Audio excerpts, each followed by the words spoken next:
we're going to have a chat with Canon Troy, who is Midleton, but not Midleton. Yes. Where are you from?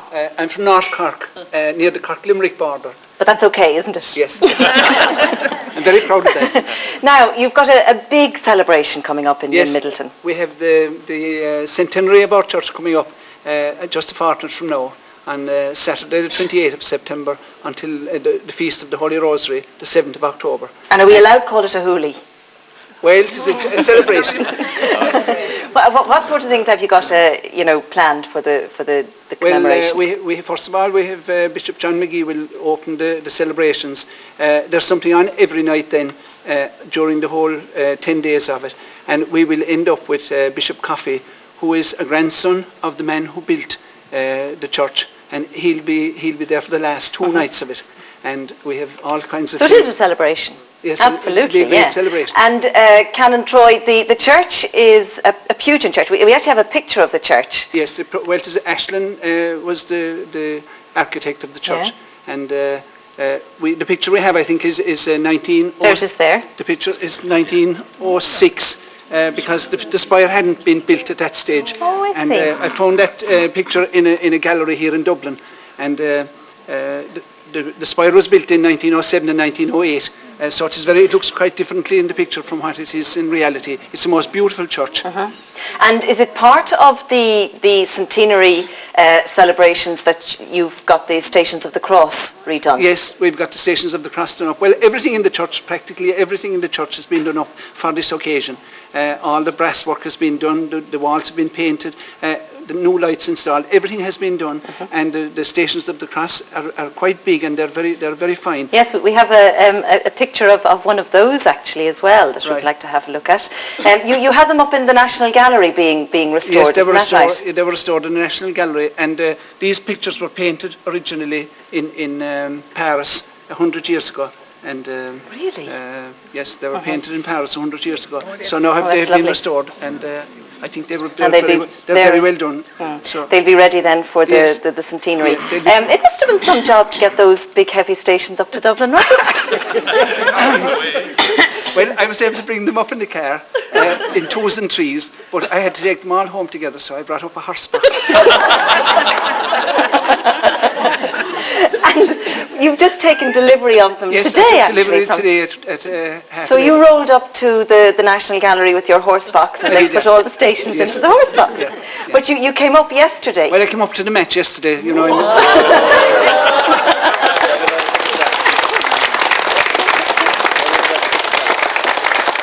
thought there was nobody from anywhere except Mayo or me that allowed into Croke Park yesterday.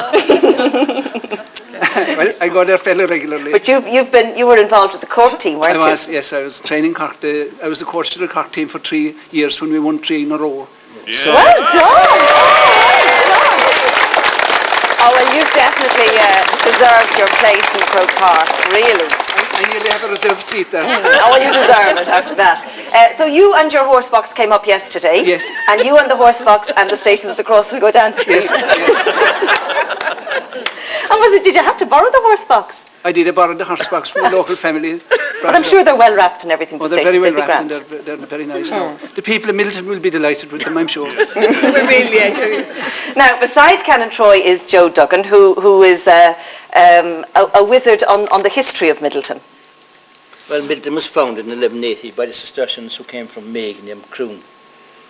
Now, from 1180 up through the years, there was a lot of problems in the town. And not until 1670 did Midleton were granted the Charter of Incorporation by Charles II.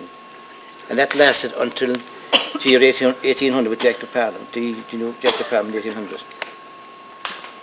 And 1696, the present Midleton College was built. It was granted by George, what's his name? Well, he was a king of England. William of Orange granted to his mistress 90,000 acres of land. And Midleton College was founded in 1696. And this year, they're celebrating the tricentenary. Oh, right. Yeah. There's a lot of celebrations around Midleton, isn't there? And Clanwell Terrace, another area where the secretary lives, that was 100 years old recently. With And in 1900 you got an urban district council, isn't that right? No, in 1800 the corporation dissolved. In 1856 the Midleton became a town commissioners. And that lasted from 1856 up to March 1900. And in April the 4th, 1902, the Midleton Urban Council at present was formed. But there was a bit of a to-do about 30 years ago, wasn't there? In 1965,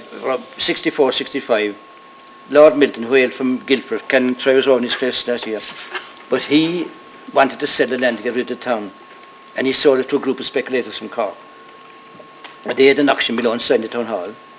That must have been strange. When the auction happened, the Sinn Féin put a picket outside the gate. That gave the lads in town, said, look, let's do it ourselves. So Dickie Cashman, who was a great musician, his brother Mick, who was a former member of the Urban Council, and Jack Welch, who was a great handballer, they decided to hold a formal committee. And people were, in the end, they smoothed a lot to Mr. Mark that, he said, you must think, he said, they're geniuses, he says, they know everything about the deeds and all, but they fought anyway and fought hard.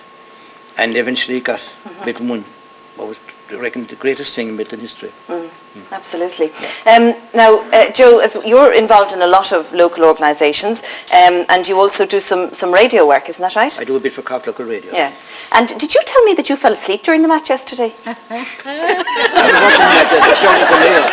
was Did you fall asleep I fell during asleep, it? yeah. I was up early in the morning before. I was up at 3:30 this morning.